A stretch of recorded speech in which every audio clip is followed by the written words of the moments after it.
গণহত্যার আনুষ্ঠানিক বিচার শুরু। চানখারপুলে শিক্ষার্থী সহ ৬ জনকে হত্যা মামলার অভিযোগ আমলে নিল ট্রাইব্যুনাল।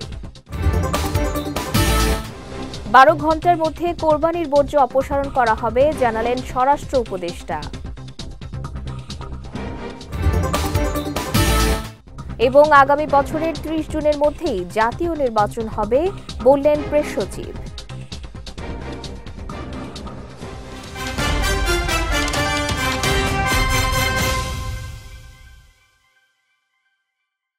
আসসালামু আলাইকুম। পুষ্টিচা নিবেদিত বিজয় রাতের সংবাদে আমন্ত্রণ জানাচ্ছি আমি সঞ্জিদা আজিজ। শুনছিলেন শিরোনাম, এবারে বিস্তারিত। ৫ আগস্ট রাজধানীর চানখারপুলে শিক্ষার্থী সহ ৬ জনকে হত্যার ঘটনায় ট্রাইব্যুনালে আনুষ্ঠানিকভাবে অভিযোগ দাখিল করেছে প্রসিকিউশন। অভিযোগ আমলে নিয়ে ৮ আসামিকে আগামী ৩ জুন ট্রাইব্যুনালে হাজির করার নির্দেশ দেওয়া হয়েছে। এর মাধ্যমে জুলাই গণহত্যার ঘটনায় প্রথম কোনো মামলার বিচার কাজ শুরু হলো। এর আগে চানখারপুলে শিক্ষার্থী আনাস সহ ৬ জনকে হত্যার ঘটনায় গ্রেফতার ৪ আসামিকে সকালে ট্রাইব্যুনালে হাজির করা হয়। গত ২১ এপ্রিল চানখারপুলের ঘটনায় ৮ জনকে আসামি করে চিফ প্রসিকিউটরের কাছে তদন্ত প্রতিবেদন দাখিল করে তদন্ত সংস্থা।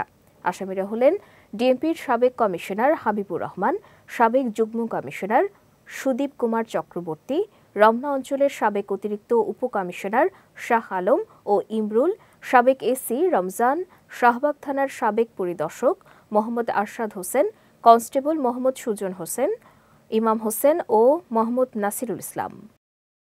জুলাই ৫ই আগস্টে রাজধানীর চানখারপুল এলাকায় ৬ জন তরুণকে যারা মার্চ টু ঢাকা কর্মসূচির অংশ হিসাবে ঢাকা শহরে প্রবেশ করে তারা এই জুলাই বিপ্লবকে সফল করার জন্য এসেছিলেন, তাদেরকে খুব কাছ থেকে চাইনিজ রাইফেলের গুলির মাধ্যমে পুলিশ হত্যা করেছে। আজকে যাদের বিরুদ্ধে বিচারের আনুষ্ঠানিক যাত্রা শুরু হয়েছে তারা হচ্ছেন ঢাকা মহানগরীর ডিএমপির যে সাবেক পুলিশ কমিশনার হাবিবুর রহমান সহ পুলিশের বিভিন্ন পর্যায়ের কর্মকর্তা। 8 জনের বিরুদ্ধে বিচার প্রক্রিয়া শুরু হয়েছে। কারণ হলো এই ঘটনার সাথে যারা যারা সম্পৃক্ত তাদেরকে আমরা এখানে আসামি করেছি। এই ঘটনায় অনেক পুলিশ হয়তো জড়িত ছিল, সবাইকে কিন্তু আমরা আসামি শ্রেণীভুক্ত করি নাই। এটার যুক্তি হচ্ছে যে যারা সরাসরি চাইনিজ রাইফেল ব্যবহার করে মানুষকে হত্যা করেছে, ভিডিও ফুটেজে যাদেরকে আইডেন্টিফাই করা গেছে তাদেরকে আমরা বিচারের জন্য সোপর্দ করেছি। পাশাপাশি তাদের যারা সুপিরিয়র কমান্ডার ছিল, অর্থাৎ ঢাকা মহানগরীর পুলিশ কমিশনার হাবিবুর রহমান, সুদীপ কুমার এবং ইমরুল, এই সমস্ত যারা সরাসরি নির্দেশ দিয়ে মানুষকে হত্যা করেছিলেন, যারা উপস্থিত থেকে নির্দেশনা দিয়েছেন, যারা পাশে থেকে ফ্যাসিলিটেট করেছেন, এই সমস্ত লোকদেরকে আমরা বিচারের জন্য আজকে সোপর্দ করেছি। কোরবানির পর ১২ ঘণ্টার মধ্যে সব ধরনের বর্জ্য অপসারণ করা হবে বলে জানিয়েছেন স্বরাষ্ট্র উপদেষ্টা জাহাঙ্গীর আলম চৌধুরী। এরই মধ্যে এই বিষয়ে সব ধরনের প্রস্তুতি নেওয়া হয়েছে বলেও জানান তিনি। আজ সচিবালয়ে ঈদুল আজহা উপলক্ষে কোরবানির পশুর হাট এবং কাঁচা চামড়া ব্যবস্থাপনা ও আইন শৃঙ্খলা সংক্রান্ত কোর কমিটির সভা শেষে সাংবাদিকদের এসব কথা বলেন স্বরাষ্ট্র উপদেষ্টা। এছাড়া তিনি আরও বলেন, কোরবানির চামড়ার ন্যায্য মূল্য নিশ্চিত করতে প্রয়োজনীয় ব্যবস্থা গ্রহণ করা হয়েছে। আগামী বছর থেকে হাসিল ৫% থেকে কমিয়ে ৩% করা হবে বলেও জানান উপদেষ্টা। ঈদে রাজধানীতে একটু নিরাপত্তার সংকট তৈরি হতে পারে উল্লেখ করে তিনি বলেন, তবে এই বিষয়ে সজাগ রয়েছে প্রশাসন। এ সময় সবাইকে নিরাপত্তা নিয়ে সচেতন থাকার পরামর্শও দেন স্বরাষ্ট্র উপদেষ্টা। কোরবানি কিন্তু 3 দিন হতে পারে, বাট প্রথম দিনে প্রায় 90-95% হয়ে যায়, পরে আরও পরের দিনও আবার কিছু কিছু হয়, এরপরও আবার আছে 2-1 কিছু কিছু করে। এই বর্জ্যগুলি যেন যত তাড়াতাড়ি সম্ভব, তো প্রশাসক মহোদয়রা আমাদের আশ্বাস করছেন যে তারা 12 ঘন্টার ভিতরেই মোটামুটি এইটাকে ক্লিন করে পারবে, এবং এটা যদি করা যায়, এবং এই জন্য তারা সব ধরনের প্রস্তুতি নিয়ে রাখছে। আর একটা তো ছুটিতে যেসব লোকজন চলে যায় সেরকম কিন্তু একটা ঢাকা শহরের একটা নিরাপত্তারও একটা কিন্তু দেখা দেয়, যদি অনেকে বাড়িটা করে তালা দিয়ে চলে গেল। এই জন্য তো আমাদের বাহিনীগুলি তো সজাগ থাকবেই, প্লাস আমরা প্রশাসক মহোদয়কে অনুরোধ করছি জনগণকে যেন সচেতন করে দেওয়া, তারাও গেলে যেন প্রপারভাবে রেখে যায়। আসন্ন ঈদুল আজহাকে কেন্দ্র করে কোরবানির পশুর চামড়ার মূল্য নির্ধারণ করেছে সরকার। দুপুরে সচিবালয়ে নিজ কার্যালয়ে চামড়া সুষ্ঠু ব্যবস্থাপনা নিয়ে বৈঠক শেষে মূল্য ঘোষণা করেন বাণিজ্য উপদেষ্টা শেখ বশির উদ্দিন। উপদেষ্টা বলেন, ঢাকায় প্রতি বর্গফুট লবণযুক্ত গরুর চামড়ার দাম ৬০ থেকে ৬৫ টাকা এবং ঢাকার বাইরে ৫৫ থেকে ৬০ টাকা নির্ধারণ করা হয়েছে। ঘোষণা অনুযায়ী ঢাকায় সর্বনিম্ন কাঁচা চামড়ার দাম ১,৩৫০ টাকা নির্ধারণ করা হয়েছে, আর ঢাকার বাইরে সর্বনিম্ন দাম নির্ধারণ করা হয়েছে ১,১৫০ টাকা। এছাড়া খাসির চামড়ার ক্রয়মূল্য প্রতি বর্গফুট ২২ থেকে ২৭ টাকা এবং বকরির চামড়ার দাম ২০ থেকে ২২ টাকা নির্ধারণ করা হয়েছে। দেশে কাঁচা চামড়ার চাহিদা না থাকলে প্রয়োজনে চামড়া রফতানি করা যাবে জানিয়ে বাণিজ্য উপদেষ্টা বলেন, চামড়া রফতানি সংক্রান্ত যে বিধিনিষেধ ছিল সেটি প্রত্যাহার করেছে সরকার। খাসির ক্ষেত্রে আমরা যেটা বলেছি ২২ থেকে ২৭ টাকা এবং বকরির ক্ষেত্রে আমরা বলেছি ২০ থেকে ২২ টাকা। আর গরুর চামড়ার ক্ষেত্রে আমরা বলেছি যে ৬০ থেকে ৬৫ টাকা ঢাকায় এবং ঢাকার বাইরে ৫৫ থেকে ৬০ টাকা। বাট মূলত আমরা যেটাকে ইনসিস্ট করতে চাচ্ছি বা যেটাকে আমরা বলতে চাচ্ছি সেটা হচ্ছে পূর্ণ একটা চামড়ার দাম মিনিমাম ১৩৫০ টাকা ঢাকার ভিতরে এবং ১১৫০ টাকা ঢাকার বাইরে, এবং এটা আমরা লবণযুক্ত চামড়ার ক্ষেত্রেই কথাটা বলছি। তারা স্থানীয় পর্যায়ে এটা সংরক্ষণ করবে এবং সংরক্ষণ উপযোগী করার জন্যই আমরা এই ৩০,০০০ টন লবণ সারা দেশে মাঠ প্রশাসন, সরকারি যে মাঠ প্রশাসন আছে তাদের মাধ্যমে আমরা এটা পৌঁছে দেব। চট্টগ্রাম বন্দর নয়, টার্মিনাল ব্যবস্থাপনার দায়িত্ব বিদেশি প্রতিষ্ঠানকে দেওয়ার উদ্যোগ আছে বলে জানিয়েছেন প্রধান উপদেষ্টার প্রেস সচিব শফিকুল আলম। তিনি বলেন, বিদেশি বিনিয়োগ আনতে হলে সমুদ্র বন্দরের দক্ষতা আরও বাড়াতে হবে। সকালে ক্যাপিটাল মার্কেট জার্নালিস্ট ফোরাম আয়োজিত CMJF টকে এমন মন্তব্য করেন প্রেস সচিব শফিকুল আলম। তিনি জানান, এনবিআরকে ২ ভাগ করা সরকারের অগ্রাধিকার কার্যক্রমের অংশ। এতে রাজস্ব আদায় বাড়বে। বিদেশি বিনিয়োগ আনার উদ্যোগ নেওয়া হচ্ছে জানিয়ে প্রেস সচিব বলেন, এজন্য নানা ক্ষেত্রে সংস্কার চলছে। ২০২৬ সালের ৩০ জুনের মধ্যেই নির্বাচন হবে জানিয়ে শফিকুল আলম আরও বলেন, আগের অন্তর্বর্তী সরকারের দায়িত্ব ছিল শুধু নির্বাচন করা, তবে বর্তমান সরকারের দায়িত্ব সংস্কার, বিচার ও নির্বাচন। ইলেকশন নিয়েও ধোঁয়াশার কিছু নাই।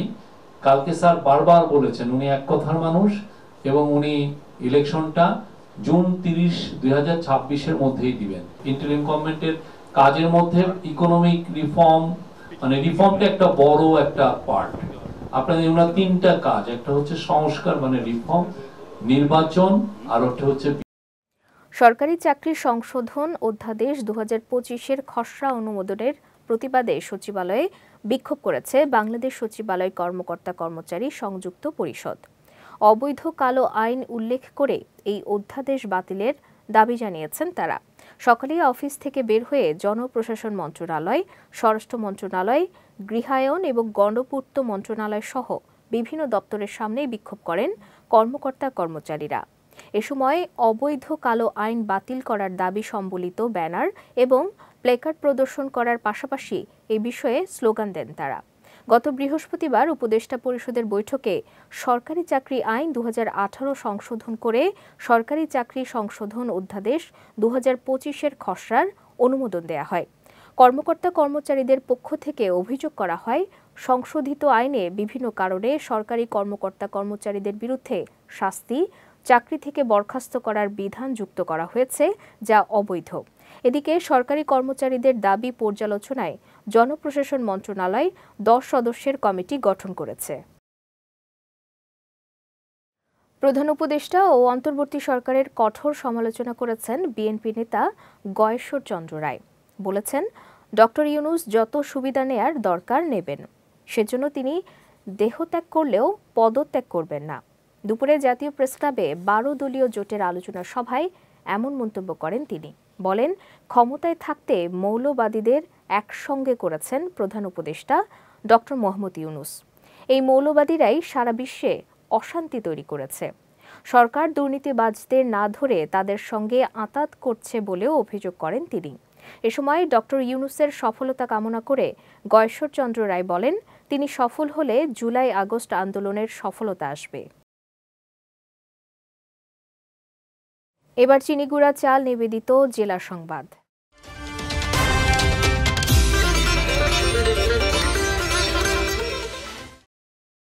দেশের সুবিশাল সমুদ্র সীমা রক্ষার পাশাপাশি শক্তিশালী বাংলাদেশ গড়ে তুলতে নবীন নাবিকরা অগ্রণী ভূমিকা পালন করবে বলে জানিয়েছেন শ্রম ও কর্মসংস্থান এবং নৌ পরিবহন উপদেষ্টা এম শাখাওয়াত হোসেন।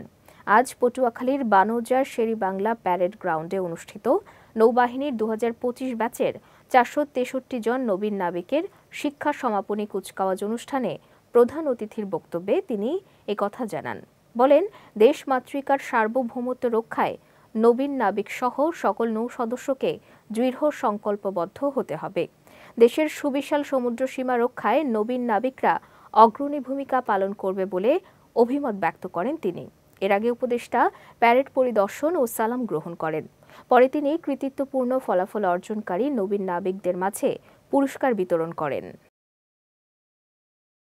শপথ নিয়েছেন আপনার দেশের প্রতি অনুগত থাকবেন, দেশের প্রতি প্রাণ দেবেন, যেভাবে বীর শ্রেষ্ঠ রুহুল আমিন গিয়েছিলেন, তাও তো স্বাধীনতার লগ্নে। আমি এটাও আশা করি যে আপনাদের প্রতি লিড করতে বললেন, আশা করি আপনাদের দেখা দেখি আরো মহিলারা যোগ দেবে আমাদের নেভিতে এবং নাবিক হিসাবে। বর্তমানের বিপর্যস্ত পরিবেশকে নিজেদের, পরবর্তী প্রজন্মের ও দেশের স্বার্থে ফিরিয়ে আনতে হবে বলে মন্তব্য করেছেন পরিবেশ, বন ও জলবায়ু পরিবর্তন এবং পানি সম্পদ মন্ত্রণালয়ের উপদেষ্টা সৈয়দা রিজওয়ানা হাসান। সকালে টাঙ্গাইলের জনসেবা চত্বরে জেলা প্রশাসনের আয়োজনে ভূমি মেলা ও বৃক্ষরোপণ কর্মসূচি অনুষ্ঠানে এ মন্তব্য করেন তিনি। এ সময় দেশে বৃক্ষরোপণ কর্মসূচি হওয়ার দরকার ছিল না উল্লেখ করে প্রকৃতিকে এত অত্যাচার করা হয়েছে যে এখন সংশোধন করার কাজটা শুরু করতে হচ্ছে বলেও মন্তব্য করেন তিনি।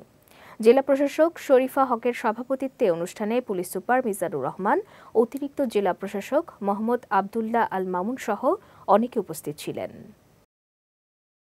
আমাদের ধ্বংসপ্রাপ্ত প্রাকৃতিক ব্যবস্থাকে যদি আমরা ক্রমবর্ধমান জনসংখ্যা, নগরায়ন আর শিল্পায়নের মুখোমুখি দাঁড় করিয়ে তাহলে আমাদের অস্তিত্বই বিপন্ন হয়ে যাবে। বরং এই ধ্বংসপ্রাপ্ত বা ধ্বংসপ্রায় যে প্রাকৃতিক অবস্থা, এটাকে ফিরিয়ে আনার উদ্যোগ গ্রহণ করতে হবে আমাদের নিজেদের সাথে, আমাদের পরবর্তী প্রজন্মের সাথে, সবচেয়ে বড় কথা হলো দেশের সাথে। কুয়াকাটার আজিমপুর তাহিরপুর গ্রামের লক্ষ্মীর খালের ওপর নির্মিত সেতুটি ভেঙে পড়ায় দুর্ভোগে পড়েছে আশপাশের কয়েকটি গ্রামের 10,000-এরও বেশি মানুষ। ফলে ছোট্ট একটি ডিঙি নৌকায় চড়ে ঝুঁকি নিয়ে খাল পারাপার করতে হচ্ছে তাদের। এদিকে যাতায়াতের ভোগান্তি লাঘবে দ্রুত সেতু নির্মাণের কথা জানিয়েছে উপজেলা প্রশাসন। কুয়াকাটা প্রতিনিধি হুসাইন আমিরের পাঠানো তথ্যচিত্রে বিস্তারিত জানাচ্ছেন আফিয়া রহমান স্নিগ্ধা।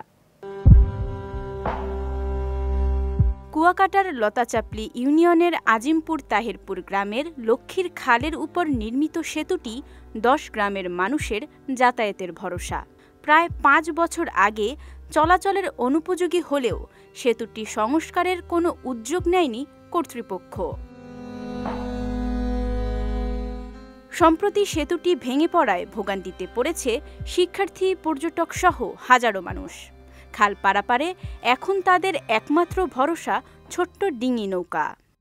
আমাদের ব্রিজ ভেঙে গেছে, আমরা একটা ব্রিজ চাই, আমাদের নৌকায় উঠতে ডর করে। আমরা এই ব্রিজ থেকে স্কুলে যাইতাম আইতাম, কিন্তু এই ব্রিজটা ভেঙে গেছে, নৌকায় আসা যাওয়া করতে আমাদের অনেক ভয় লাগে।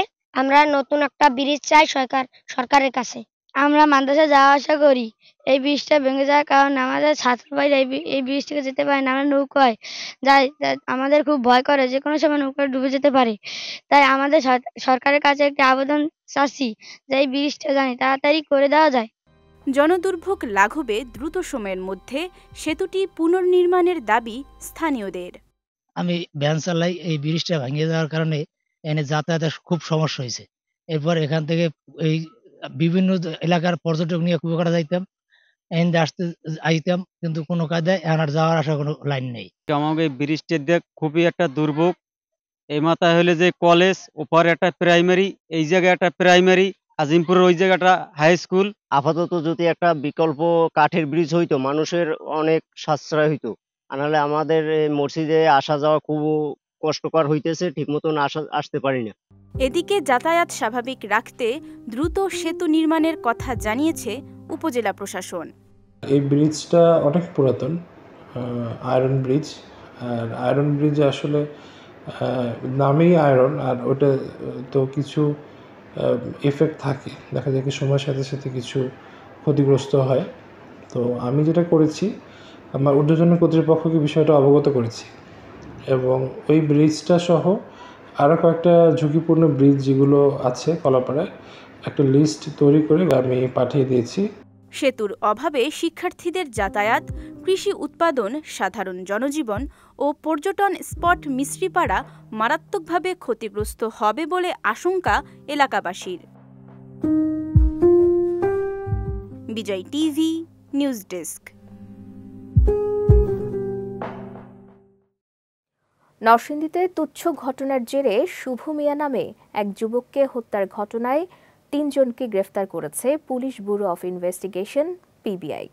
দুপুরে এক সংবাদ সম্মেলনে তথ্য নিশ্চিত করেছেন পিবিআই নরসিংদীর police super SM Mustain Hossain. তিনি জানান, গত ৬ এপ্রিল মাদক সেবনের সময় কথা কাটাকাটির জেরে শুভকে মারধর করে হাবিবুর, কবির, নাইম সহ আরও একজন। পরে শুভর গলায় দড়ি পেঁচিয়ে হত্যা করে মরদেহ ডোবায় ফেলে রেখে পালিয়ে যায় তারা। এ ঘটনায় নিহতের পরিবার নরসিংদী মডেল থানায় হত্যা মামলা দায়ের করলে তদন্তে নামে পিবিআই।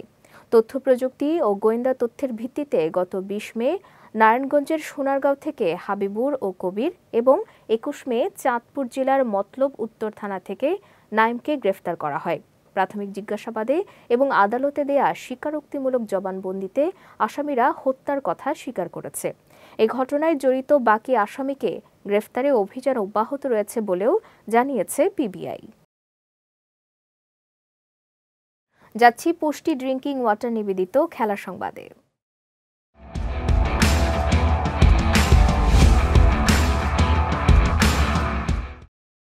পাকিস্তানের বিপক্ষে ৩ ম্যাচের টি-20 সিরিজ খেলতে পাকিস্তানের লাহোরে পৌঁছেছে বাংলাদেশ ক্রিকেট দলের প্রথম বহর। সকালে পাকিস্তানের সংবাদ মাধ্যম জিও নিউজ এ তথ্য নিশ্চিত করে।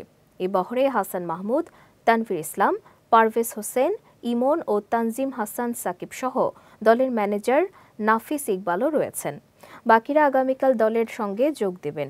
তবে pacer Nahid Rana, strength and conditioning coach Nathan কেলি এবং ফিল্ডিং কোচ জেমস পেমেন্ট ব্যক্তিগত কারণে এই সফর থেকে সরে দাঁড়িয়েছেন। এদিকে ইনজুরির কারণে ছিটকে পড়ায় সৌম্যের অনুপস্থিতিতে টি-20 দলে জায়গা পেয়েছেন অলরাউন্ডার মেহেদী হাসান মিরাজ। অন্যদিকে পাকিস্তানে দলের সঙ্গে ভারত থেকে সরাসরি যোগ দেবেন অভিজ্ঞ পেসার মুস্তাফিজুর রহমান। আগামী ২৮ মে ৩ ম্যাচের এই টি-20 সিরিজের প্রথম ম্যাচ মাঠে গড়াবে। লা লিগায় এমবাপ্পের জোড়া গোলে জয় দিয়েই শেষ হয়েছে রিয়াল মাদ্রিদে কার্লো আনচেলত্তি অধ্যায়। সে সঙ্গে বিদায়ী ম্যাচ খেলেছেন এক যুগের বেশি সময় মাঝমাঠ সামলানো কিংবদন্তি লুকা মডরিচ ও লুকাস ভাস্কেস। এদিন রিয়াল সোসিয়াদাদের বিপক্ষে ঘরের মাঠে ছিল বিদায়ের সুর। ক্লাবের কিংবদন্তি মডরিচ ও কোচ আনচেলত্তির বিদায় জানাতে হাজির হয়েছিলেন রিয়াল সমর্থকরা। এদিকে মাঠের খেলায় রিয়ালের সহজ জয়ের নায়ক কিলিয়ান এমবাপ্পে ৩৪ ম্যাচে ৩১ গোল নিয়ে প্রথম মৌসুমেই লা লিগার সর্বোচ্চ গোলদাতার পুরস্কার নিশ্চিত করে ফেলেছেন এই ফরাসি স্ট্রাইকার। পিচিচি ট্রফির পাশাপাশি এই মৌসুমের ইউরোপিয়ান গোল্ডেন বুট জয়ও নিশ্চিত করেছেন এমবাপ্পে। পুষ্টি চা নিবেদিত বিজয় রাতের সংবাদ শেষ করার আগে শিরোনামগুলো দেখে নিচ্ছি আরও একবার।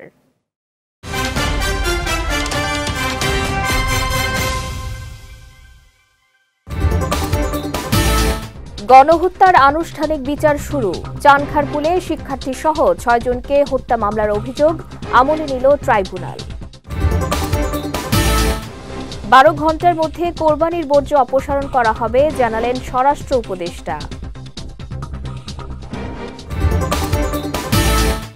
এবং আগামী বছরের ৩০ জুনের মধ্যেই জাতীয় নির্বাচন হবে বললেন প্রেস সচিব।